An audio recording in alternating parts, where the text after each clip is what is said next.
Welcome to Pindar Poetry. We hope you learned something new. You start by pruning.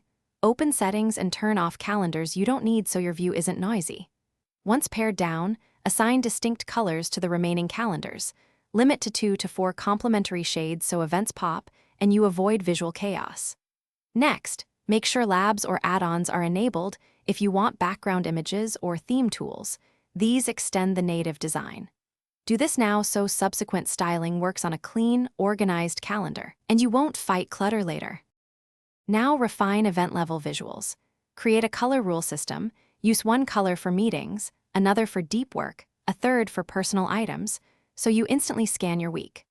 Once done, standardize titles with short tags like MTG or deep to reduce text overflow and make labels scannable. Keep titles to 3 to 6 words.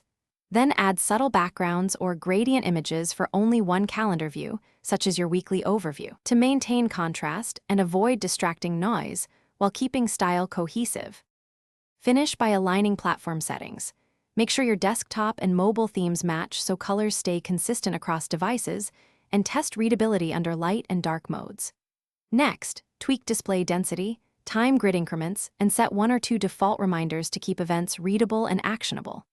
If something breaks, colors reset or add-ons stop, clear your browser cache, reassign hex codes for affected calendars, and reauthorize the extension. This usually restores correct styling without losing event data.